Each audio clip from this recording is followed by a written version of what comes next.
Welcome back to the channel. Today I'll be sharing drum EQ and compression as requested on the last video in the comments, so let me know if there's anything you'd like to see. So this is, of course, greatest cover band in the world, Hindley Street Country Club. Nothing's going to stop us now, 2023. What I did here was, in the link I'll put in the description for that, the final video and final mix you can listen to after this. So what I did was bypass everything that I put on the drums. So this is the dry sound with the rest of the mix.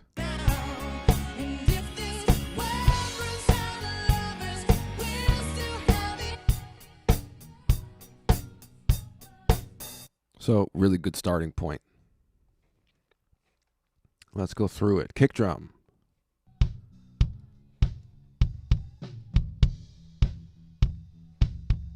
Again, as I've shown, I use this for a gate just because it's so good. So simple gate there. Clean it up. Next thing I did, which reminds me to say, we're really going for, you got to picture what you're going for, right? In this case, it's that, 80s big drum sound, drum machine in the original recording, I think. So, the sound of the 80s there that we need to get. And so, nothing here is totally formula, and we'll see as we go that, it's best to picture what you want and then go for it rather than fiddling around. So this is a very particular goal here, is the 80s drum sound here. So here's EQ on the kick. Typical stuff here. This may be more than usual on this cut, but a certain sound we're going for. If it was something from the 70s, different drum sound, I'd likely have it cut less, or maybe not at all sometimes. So it really depends. But this is typical stuff here. A boost at 62. You can see that wide cut there at 280. So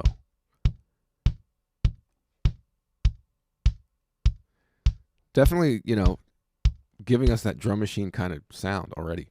This boost here is at about 6K, and this can vary anywhere from 1K to 10, 11. Depends what you're going for, where you want it to sit in the mix. Again, here I'm sort of emulating a certain drum machine sound from the 80s. But listening and fiddling with this frequency and seeing where your kick drum sits in the mix, because this is what you really hear, right? You feel the low end. So no formula there, but I went with that. Here is another EQ doing more of the same. This is actually a high shelf, really big boost on a high shelf. That's the sound we're going for. Again, this is 5K, a bit of boost. Here, 50. And as far as low end and shaping the low end, I have another video on that, but I didn't show the EQs. But that's what I needed to do to get it here.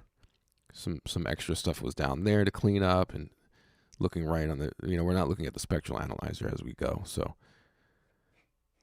refer to that video and that sort of thing. I'll show more of that. Then we have 1176, bit of reduction. Important, now that we're talking about compression, not to crush transients. If it's played evenly and well, which it is, let it breathe, let it do its thing. So it's a slow attack, quick release. This is like a vocal kind of setting.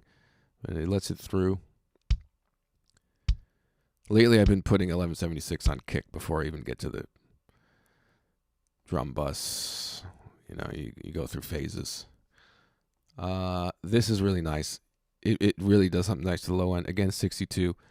It's just adding some if you have the plugin. It's very full, and there's a mono element to the harmonics coming in here. It really just solidifies the bass. Not much there. It really puts it like in phase. Magic that it does down there. So there's the final kick sound before we got to the drum bus.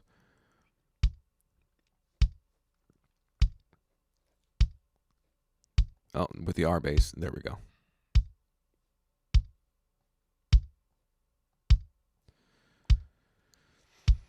And, again, I'm going for a certain sound, and in this case, I got it. I didn't have to add, a trigger. Sounds pretty solid and sampley to me. Now the snare, here's the raw snare.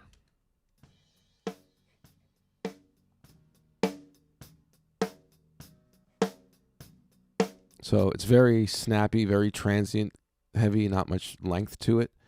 And what I did, again, no formula. It's just working with what you got, and you got to get it somewhere. I actually put a limiter first.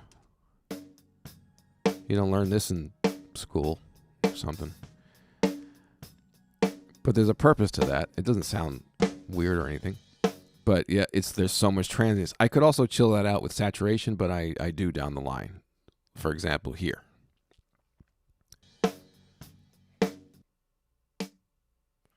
And I added some EQ. And really, I'm going to blend this with samples to get that 80s sound. And what I was going to pull out of this, when you blend samples, each sample, 1, 2, or 3, whatever you have there, it needs to have a purpose.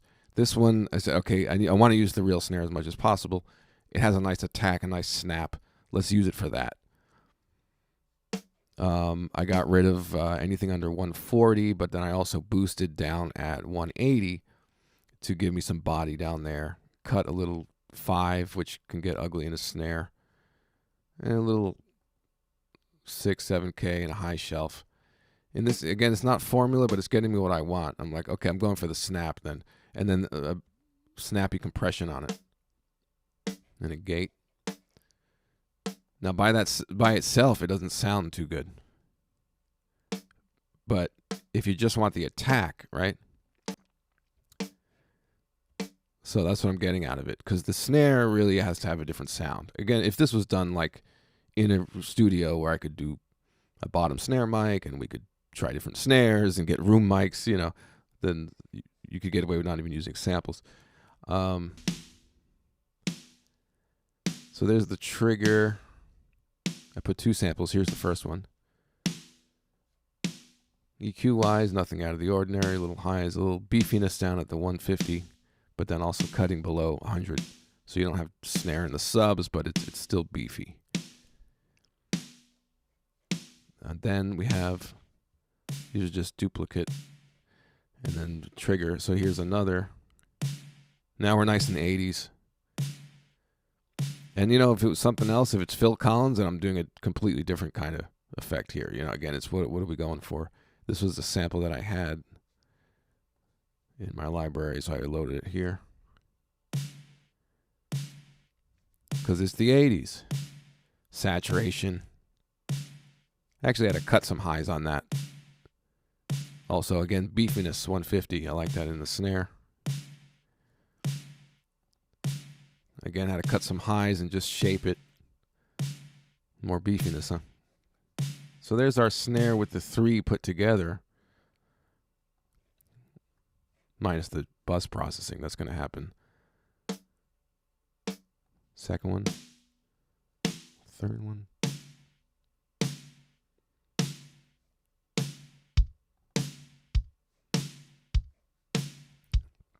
Now there is a snare bus. Man, there's a lot to go through. So all 3 of those snare sources are based on snare, yes. 95. Handy plugin. It puts your low end really in phase because, you know, again, with the beef, huh? This I showed in another video. Saturation. And then I guess as I was listening to it in the mix, the snare still needed a little more high end. It was some later adjustment I made there. So there's your snare pre-drum bus. It's good to get all the elements in there, get it right first. So I did this nice and early.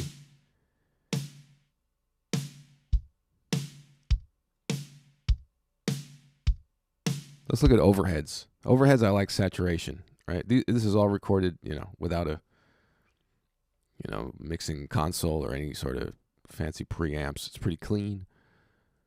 So the overheads.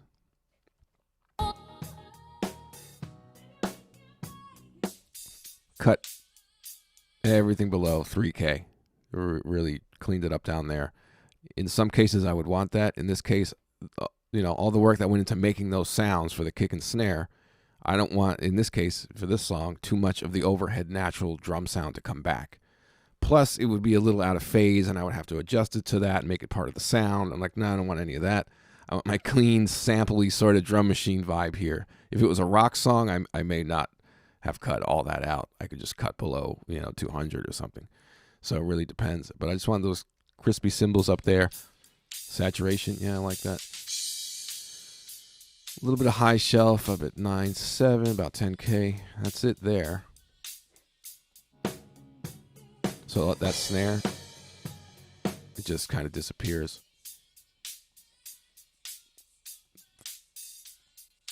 Now this is a big one. This is saturation. Yeah, this is a crazy distortion plugin that sounds like this.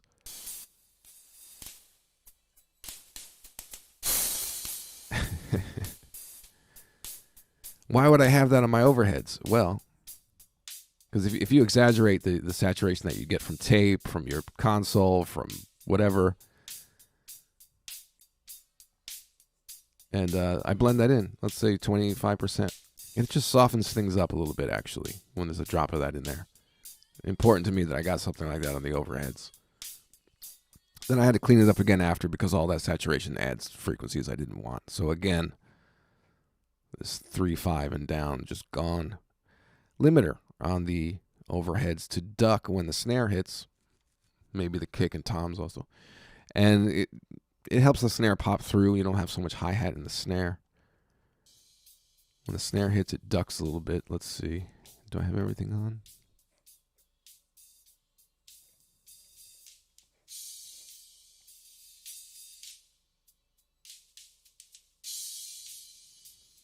Just to kind of keep things under control, I guess there. I put a little bit.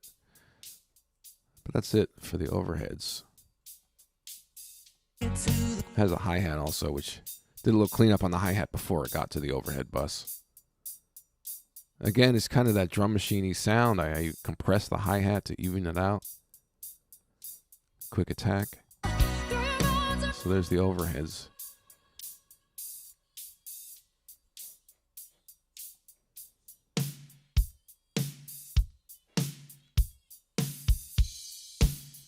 And then the drum bus. I put a Neve with a bit of highs and high mids, just a bit of saturation again. See how much saturation I do, it kind of all adds up. 110 boost. Again here, this is coloration, yeah, saturation again. A bit of compression, not much. This is all the compression on the drum bus right there, tiny. It's like half a dB. Put a limiter at the end. That's not even doing anything. So there's the final drum sound. Now there's also the master bus processing. So here's the real final drum sound without reverb. We didn't do any of that.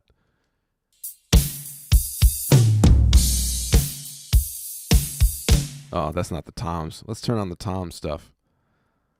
Toms, I cut mids, low mids, 390. Boosting the fundamental as we go through. This is the high tom at 150. And check out on your spectral analyzer, see if you want to maybe boost the fundamental of the tom, cut around it, 115, see it goes down. Again, cutting some of the ugly mids. And then the tom bus. Again, a touch of this, touch of that.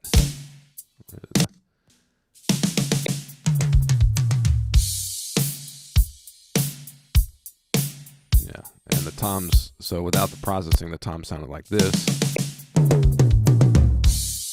And then we turn everything on. So.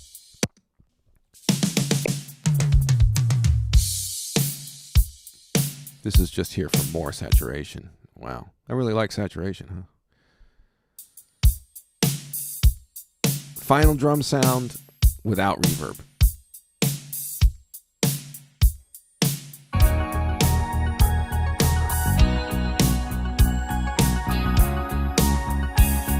Looking in your eyes, I see a paradise world that I found. So reverb maybe we'll save for another video. So, there you go. Sharing what I do. Hopefully that was entertaining or educational. Again, anything else you want to see, let me know. Any ideas. And hit the like if you liked it. See you soon.